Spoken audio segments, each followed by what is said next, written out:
bit. Always good to be with the Lions Club. You know, on Thursdays, I go to Rotary Club. But there was a time when I could come by on a Wednesday, or I'd talk to Bill Holger and find out what the meal was, and then I knew what I was going to eat for the Thursday meal, but not so much anymore. That didn't seem to happen anymore. But whether it's the Lions Club or the Rotary Club, one of the best things we have going for us is Camp Choya, and being able to meet in a room like this and have good meals. And I've been to similar clubs in Huntsville and Madisonville and Crockett, and you're kind of tucked away in one area of the restaurant with some kind of dividers out there, and you have people wandering into your meeting, and this is so nice, believe me, a good thing. Okay, not too long ago, I gave a presentation with the Hookers organization, and this will be my second presentation this month, so all in January I met with the Hookers and met with the Lions, and we'll see where it goes from there. George does a good job with that, with the Hookers, and has been doing that for a long time. And those of you that were at that meeting a couple of weeks ago, I just want to mention that because you'll see some repetition here, but I did try to bring in some additional material. And, you know, I've looked back, we've had meetings from T.R.A. at the Lions Club here on construction projects and on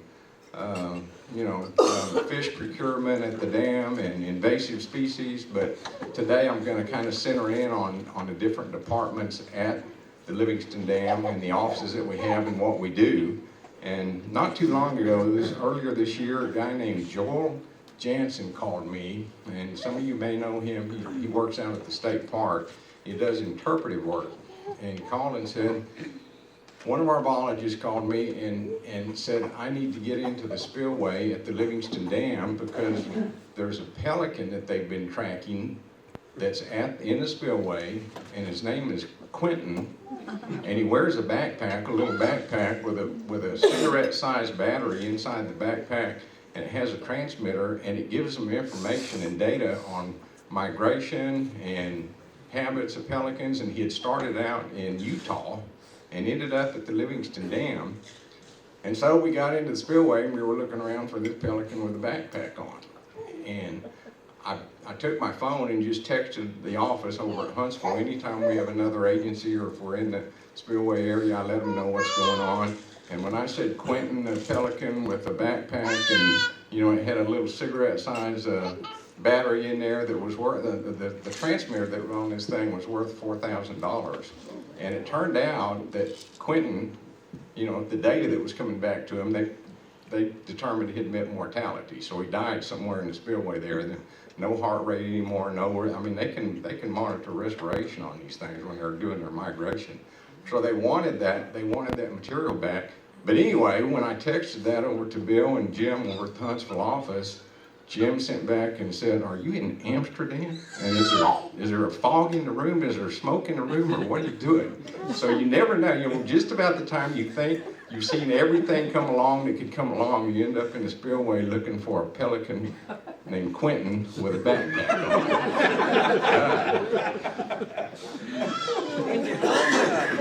Okay, we may want to have somebody dim the lights up here. I think we can do that. We'll take a look at our presentation. Do what? Did you find the pelican? Actually, we kept getting signals that showed where the pelican would be, but he was under the water somewhere. So he had died, and the backpack probably came off of him. Maybe a predator got him. Maybe a fisherman got him and took, I don't know. But we never did get the $4,000 equipment back. And it still sends a signal once in a while, so still, okay. I'm going to just have some quick facts about the Trinity River Basin, nearly 18,000 square miles, funnel-shaped basin. And of course we have the narrow area down here, and that causes flooding when water is coming from this entire basin. And I don't have to tell you all that we're in a wet cycle, folks, and that started about in the year 2015 and continues. And all you have to do is try to walk across the grass out here and mush in and sink in, and that's all over, southeast Texas here. There's 24 reservoirs that are on the Trinity River watershed area. Most of those are up here in the Dallas, Fort Worth area. There's only one on the main stem of the Trinity, and that's Lake Livingston, where we are. It's 83,000 acres. I don't know if you've looked at population rates lately, but this area has half the population of Texas right here, that funnel shed basin. And the Dallas-Fort Worth area has 6.7 million people, and the Houston area has 6.4 million people. And you think, no. Houston has about 2.5 million people, but if you put the Woodlands and Conroe and Sugar Land in Houston, and then you get Arlington and all the surrounding areas with Dallas-Fort Worth, if you put all that together, there's like 13 million people, you know, just in the large cities in here. Lake Livingston project is what we'll be talking about mainly today. Lake Livingston was funded by the city of Houston and T.R.A. It was completed in 1969, and remember that number. It wasn't filled until 1971, but we'll talk about that a little later on. There's 450 miles of shoreline, so if you start at one location and make your way all the way around walking on the shoreline, you will have gone 450 miles by the time you get back to the place you started from. Our capacity for discharge at the spillway is just over 350,000. The highest discharge we've ever had is 110,000.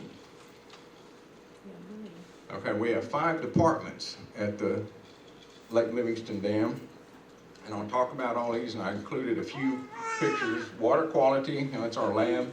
Security, permits, maintenance, and finance, HR, administration, I kind of put all together. People in our office that keep things going. And, you know, I started to take a picture of someone in the office, but I didn't.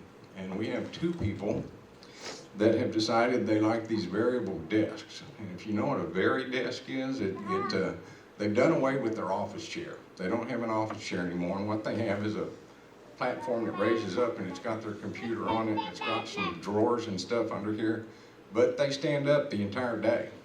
And I walk by them during the day, and they'll be like this sometimes, you know, and then they'll be back over this way sometimes, and they do this. And at the end of the day, they come by and say, gosh, I feel so good going home. It just keeps you from getting tired when you're on your feet all day. And I'm like, really? You know? Both of them are about 20 years younger than me, but I'm not convinced yet. We'll see.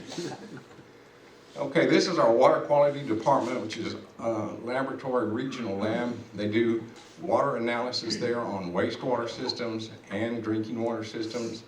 This is Teresa Aguayo. She's been with us about 20 years. She's a senior biologist, and she's using the atomic absorption machine, AA, doing analysis for metals in water. And she actually was an intern with us from Huntsville. She went to Sam Houston State University, and in college she worked at the dam periodically and then became full-time. And so she's been with us about 20 years. Mike Knight, her supervisor, has been at the dam 45 years. And this year, and so he's got an A water license, an A wastewater license, and an A water analysis license, laboratory analysis. So he's one of about 3 people in the state of Texas that have that AAA rating, and we're very fortunate to have Mike. Okay, I do want to mention, you know, we had that picture of the lab up. If you need to bring water samples by to us, we do it. Analysis on that, and people for different reasons or different times will bring water to us to be analyzed, and sometimes they're worried about well water or just their drinking water supply. It could have some bacteria in it. Sometimes they're worried about what's in the water because they live in an older house that has galvanized pipe, and they're worried about lead or something being in the water. But if you need to bring a water sample by to us, you can. You need to go to the lab and get one of the containers that they have that's sterilized until you open it, and then they'll give you some instructions, but you can sure do that. Okay, security is pretty well self-explanatory. We have a fairly large area that needs to be patrolled and secured, and we have an interlocal agreement with the Polk County Sheriff's Office, and so we use deputies like Craig Finnegan in this picture, and then we also have our own security members. Wayne Glenn is actually from the Cold Spring area over there, San Jacinto County, but they're there 24/7, and sometimes it's a combination of both their staff and our staff, and sometimes it'll just be one or the other. But there have, over the years, been threats to the Livingston Dam, so we're very appreciative of the work they do. And of course, the spillway is one of the most prolific fishing areas in the entire state, and fishermen tend to like to get as close to the fish as they can, and they will work their way up into the restricted area, and they're not a threat to the dam, but you have to maintain some order there and keep them out of the restricted area, so that keeps these guys busy too sometimes. The permits department, that's going to be Jacob Young and his staff. Joe Sheets is in there, Gary Mitch, permit administrators Linda Landtrip. They permit any wastewater system around Lake Livingston, and what we have is a water quality zone that covers 2,000 feet around the shoreline.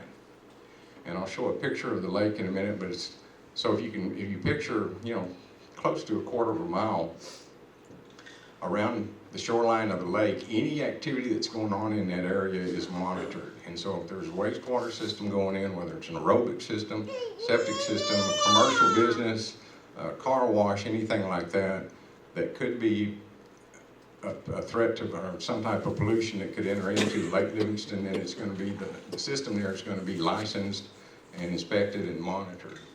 They also deal with shoreline structures,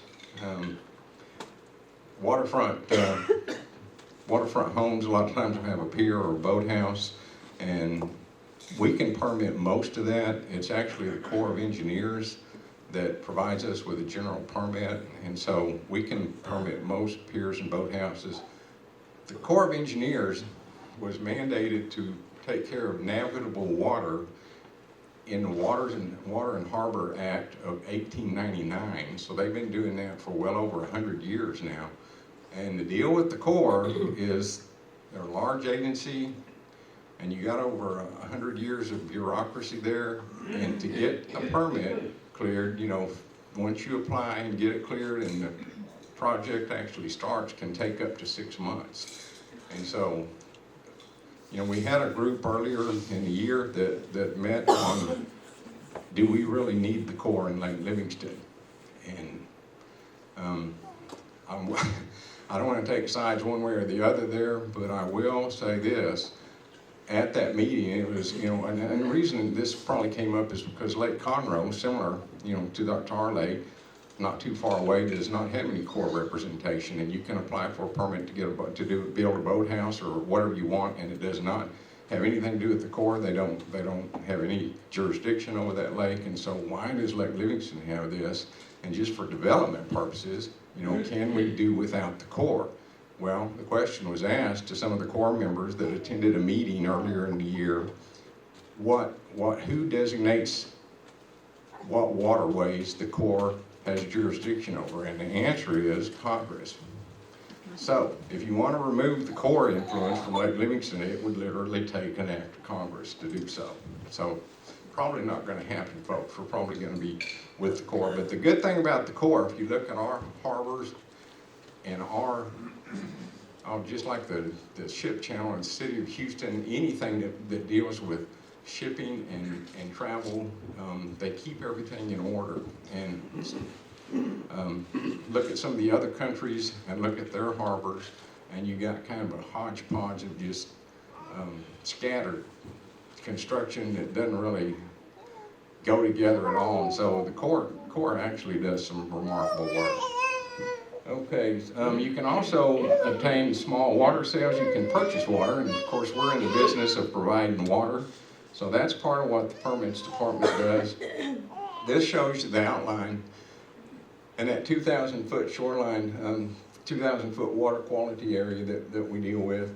And you see there's 3 different areas there, and that's going to be a field inspector for each one of those areas in that water quality zone. And I started out back in 1990, yeah, let me get this out, 1989, 30 years ago, like Bill said. I started out, like Bill said, right down here, and this was my area on the Polk County side, and monitored any type of activity going on within that 2,000 foot water quality zone, licensed shoreline structures, licensed and inspected wastewater systems going in. And here's what I learned as a field inspector. If there's not somebody watching what's going on in residential areas like this, guess what? If there's wastewater involved, people get to where they just more or less tolerate it. A wastewater system will malfunction and it doesn't get fixed.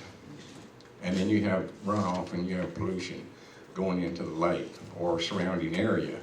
And sometimes this is because you have a single parent that is barely making ends meet and living paycheck to paycheck, and they don't have money to fix a malfunctioning wastewater system. Usually you have to have a piece of equipment in there, a backhoe, you have to have, expensive material sometimes, and so you're talking about quite a bit of money. So you have that situation where sometimes people just can't, that financially they just can't afford it.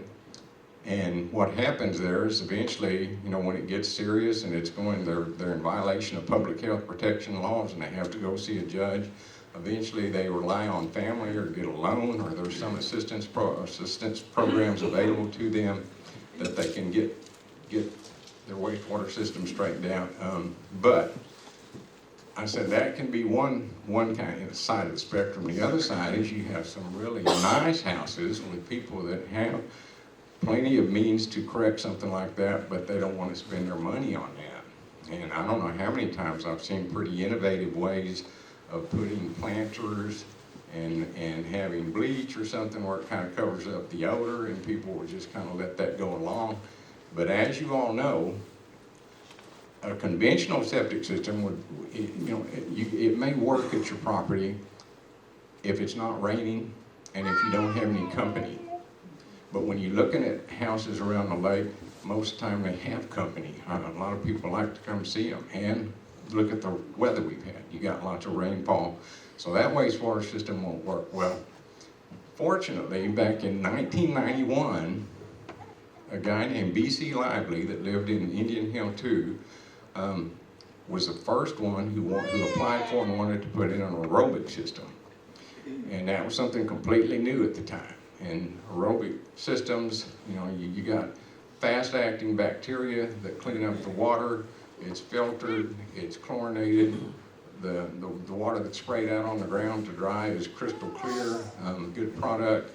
And guess what? It doesn't matter if you've got lots of company. It doesn't matter if it's raining outside. That system works. And I can remember some pretty high-level meetings going on at the dam where this was an experimental system. And do we want an experimental system in our water quality zone? And then it was more like, well, do we not want to have an experimental system since the systems that we have out there don't function well part of the time? So anyway, that was in my area. And so as a field inspector, that was monitored very closely. B.C. Lively put that in, and I had to go by there every day for a while to make sure it wasn't malfunctioning, because nobody knew anything about them. It was just a new system. Has a compressor with it, it's pumping oxygen, it has a chlorinator with it. And finally, it was running so well and it was so routine, okay, I only have to go by there once a week, and eventually once a month. And now we still monitor those systems, but we go by them once a year. And you noticed in that one of those first slides, there's about 2,500 aerobic systems in our water quality zone. So they work, and that's a good thing about that. Okay, shoreline development. This is a pretty neat picture that shows the Beacon Bay Marina area right here and Weaver's Cove. But anyway, this picture on top was taken in 1980. And then this one was in 2016. And if you look at the difference in the shoreline development, back in 1980, there were half a dozen structures along there. And then by 2016, there's probably 2 or 3 dozen structures. And again, that's what regulation of the shoreline by the Corps of Engineers or by T.R.A. keeps all of that in order. And so here is a breakdown of lots. And these are, the red lines are just lot lines going around like Livingston. If you're on this area over here where you've got pretty much straight lot lines coming out and people have a designated area that they can put a shoreline structure, that works great. But when you get down here more in a cove, if you look over here in this area, see this house right here, see these lot lines like that? If you put those lot lines and extend them out in the water, he doesn't have very much room, and so you have to delegate an area and make sure The whole goal there is to try to make sure everybody has some access. And this particular one was a difficult one. See here, you have 1, 2, 3, 4, 5, 6 lots along that little bit of waterfront right there. The blue line in the middle is just the third of the channel. That represents the third of the channel that you have to have for access and for transportation. And so that whole thing had to be broken up to where all of these people could have some area that they could construct some type of structure if they wanted that. Okay, the maintenance department. I wish Bill would have been able to be here today, but he had to be in Huntsville. The thing about, okay, these are people, some of these people you probably know. That's Daryl Davis. He does a great job with our maintenance department. Terry Burks is sitting there. Arthur Lee Henderson hiding behind the pole over there. Whoa, get this back. Hiding behind that pole is a guy named Bob Hall that worked at T.R.A. after he retired from Texas Parks and Wildlife as a game warden for, I think, 38 years or something like that. He worked with us for several years. Bill Holder standing back there, Spencer Carr. And the thing about this picture, I couldn't resist putting it in there because if you look at that picture, nobody's happy. And somebody had the bright idea on a Friday afternoon at about 3:30, the state of Texas requires that we exercise our gates on our structures at least once a year. And this is the outlet works over there, the smaller spillway, not the main spillway. Somebody had the idea, well, we'll exercise the large gate, which is an 8 by 12 gate, nearly 90 feet underwater with tremendous pressure on it. And so it takes 12 minutes to open and 12 minutes to shut it, and we can check that off, and we've completed the state requirement for that. Well, guess what? This picture was taken by me about 2.5 hours after everybody thought they would be able to go home on a Friday afternoon, and they're still there because this hoist mechanism malfunctioned.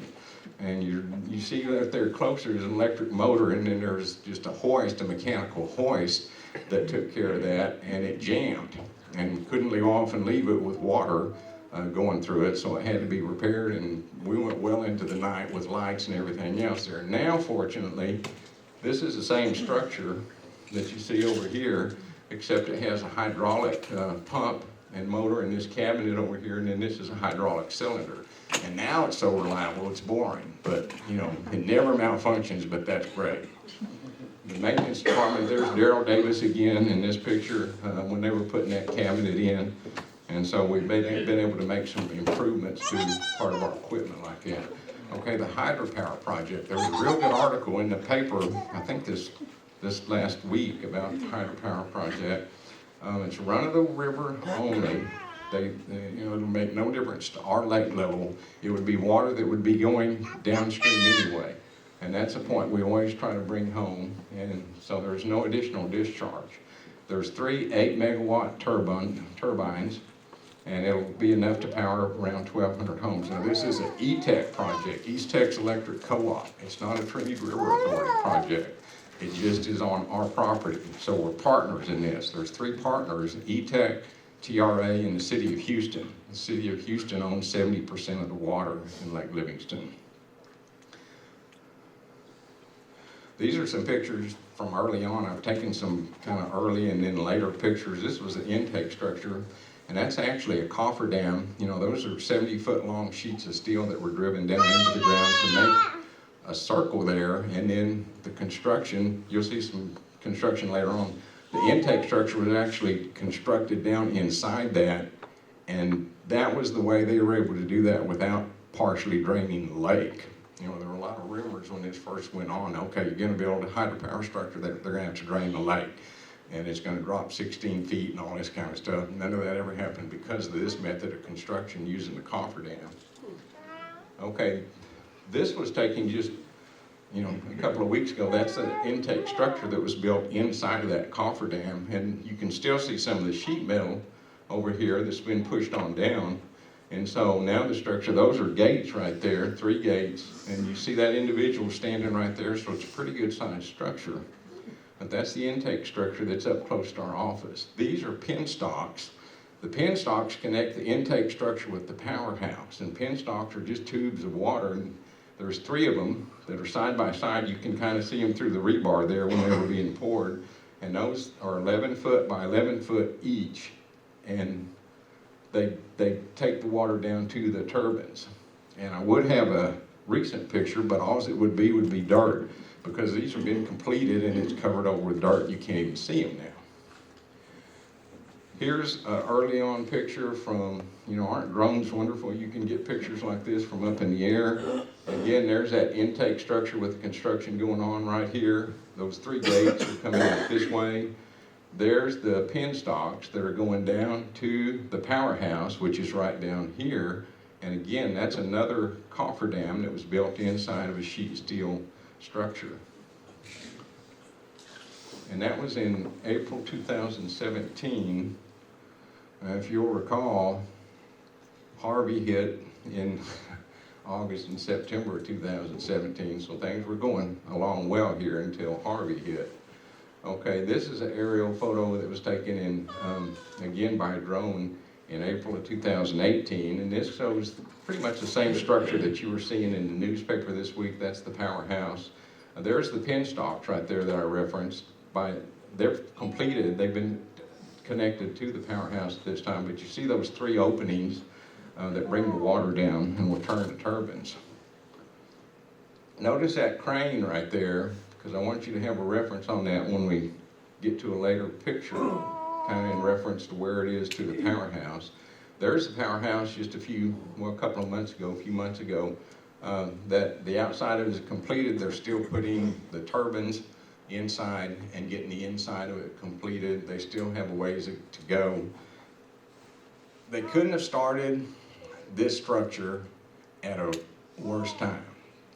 And if you'll recall, they had groundbreaking on this, and I say they, I guess it'd be better for me to say we, because we're a partner and we're involved in this, but the groundbreaking on this was in May of 2015, and then there was a fairly famous flood, the Memorial Day flood of 2015, and it started just sweeping rainfall events that went across the entire state of Texas, and just massive flooding. That first year that they were trying to start their construction, I saw them get started 5 different times down where the powerhouse is, and they'd excavate that out and put relief wells in, and then our discharge would come up so high they would have to move all our equipment out and wait for that to go back down, wait for the water to go back down, and then they'd excavate it back out again, put the relief wells in again, and then they'd have to move out. Well, they did that 5 times the first year. And they never expected to have had to have, they thought maybe once, just by past history. Remember the slide that I showed you that said, Lake Livingston Dam, the closure occurred in 1969, September of 1969. The lake was full in November of 71. So it took a little over 2 years for Lake Livingston to fill up. In May of 2015 till May of 2016, enough water went through Lake Livingston to fill it 15 times. Wow. And you can go on from there. In 2017 then, of course, with Harvey, enough water went through to fill it 4 times. In 2018, another 3 times. And so when you put all of this together, it's unprecedented amounts of water that are moving through. Call it El Nino, call it global warming, whatever. We're in a wet cycle right now. And eventually, faucet will turn the other way and it will be in a drought. These wet cycles are always followed by a drought and vice versa. But this was a very difficult time for them to build this structure. Okay, let me see if this is a little, again, from a drone, a video clip, if I can get this going.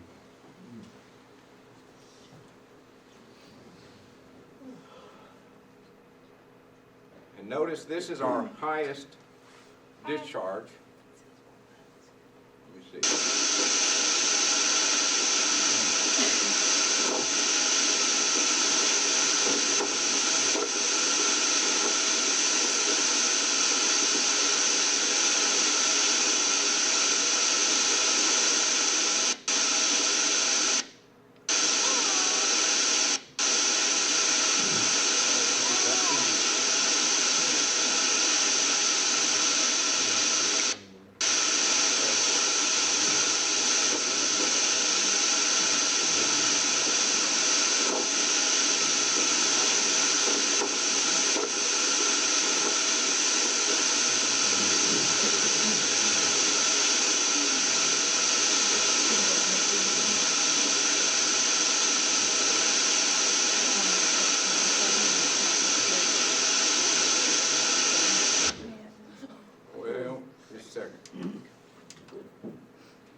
this right. Just a second.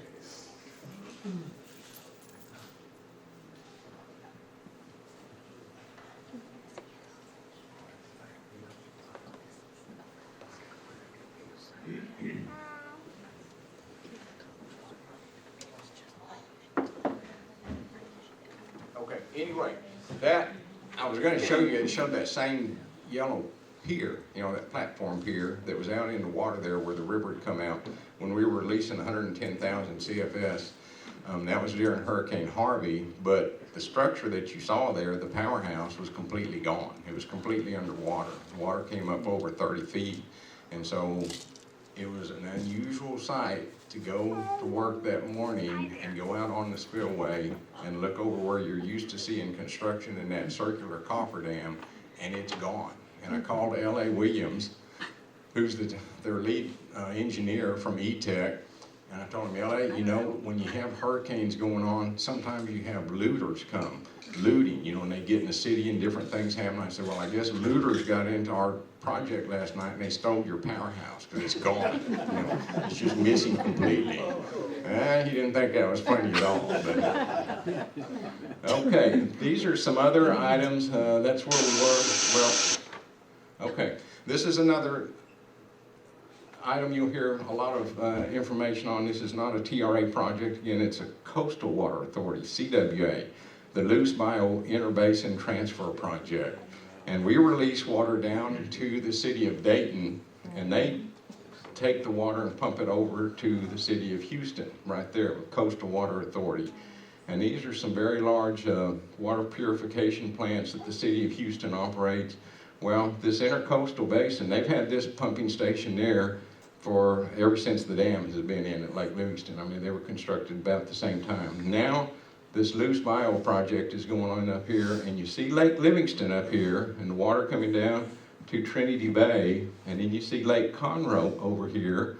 These are the three lakes that give water to the city of Houston, and here is Lake Houston, right here. So you got Lake Conroe feeds into Lake Houston, and now water from the Trinity River and Lake Livingston can feed in through Loose Bayou and keep Lake Houston full. So it's a much more efficient operation for them to maintain their water levels that they need. And again, remember, we're talking about altogether over 6 million people in that area.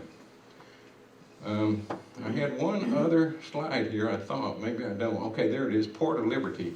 The Port of Liberty is just now kicking off.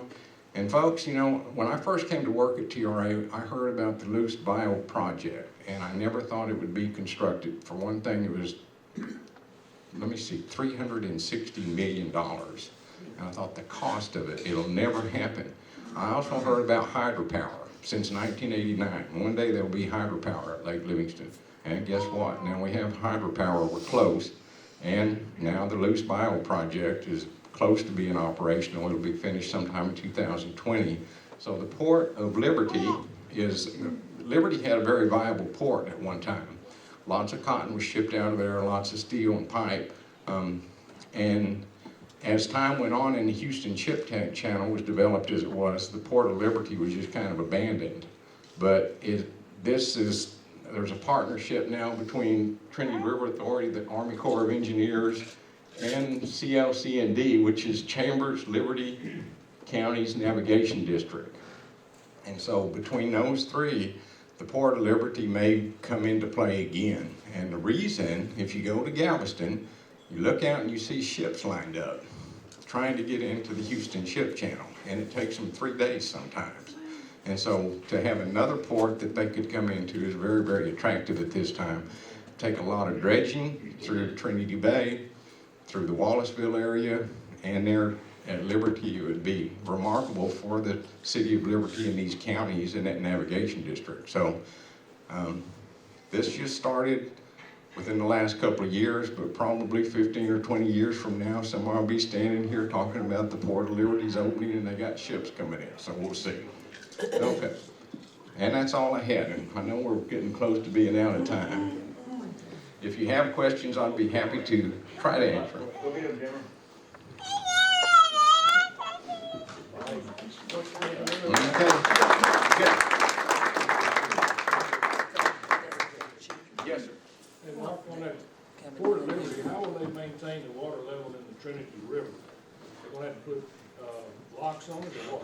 At the port of Liberty, Yeah, I get the is that, ships up there. if, you know, that port area right now is more or less just a large oxbow lake. It's gotten separated off from the main river. Yeah. And so there would have to be massive amounts of construction in order for that to work. They're not talking about bringing large tankers and really large ships. It would be some of the smaller barges, because they would have to come through Wallaceville, and Wallaceville barriers there, of course, so they don't want to change all that. But it would take significant dredging and construction. All this water that's going to Houston through the Lucy Battle project, I know it's supposed to be free flowing to some point. What's that gonna do to the salinity down there in Trinity Bay and the fisheries down there? You want to work with them too? Keep that water, not get too salty down there? Well, yeah, and again, that came into play with the Wallaceville barrier. There was a time when we had to release enough water to keep the salinity back, because it would come up toward the Dayton Canal and different areas. And so as you could control water with the dam here, salinity would try to make its way upstream, and we'd have to release an extra 1,000 CFS or something like that every day to keep the salinity pushed back.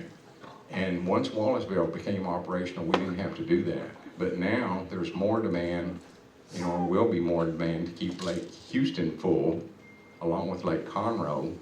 The city of Houston, 82% of the water that they need comes from Lake Livingston right now. And so the other two lakes over there, Lake Conroe and Lake Houston, provide only 18%. So, What that 82%, what does that compute to? I mean, how many gallons or cubic feet or whatever? they require between 900 and 1,000 CFS a day, cubic feet per second, moving through our spillway, and each cubic foot has 8.5 gallons. So it's a pretty good amount of water, but it's equivalent. If you see our spillway when only one gate is engaged, it's up 1 foot in the middle of the spillway, that's about what the city of Houston needs for that 82%. And that water goes over to Clear Lake and into Pasadena, and these treatment plants that you saw, you know, that I hope you could see on that diagram. But that is municipal water, industrial water. Around 2 million people rely on that water every day. So some of it irrigation water. Thank you. Yes. If you were to open up all the gates on the dam, how long would it take for the lake to be empty? If we open the gates on the dam, well, if we, at that rate right there, that 100,000 CFS that you saw, if there was no inflow at all, nothing coming in to the dam, that would take about 2 days at that rate to drop it down. And that would get it down to the bottom of the spillway, and then there'd still be almost half the lake left, and we'd have to use the other structure. But that would be kind of the time factor. If you were, you know, 2 to 3 days, something like that would make a significant difference. But there's always inflow. And I can tell you folks, when you stand on that spillway and you see that kind of water going through, that 110 or even what we had in October this year when there was nearly 90,000 CFS coming in, and it keeps coming day after day. You know, used to water would come up and then go back down, and now you sit there for weeks and months and you see that kind of water come through and you feel like, where does it come from? You just can't believe it, but it keeps on coming. We'll get out of this cycle one time.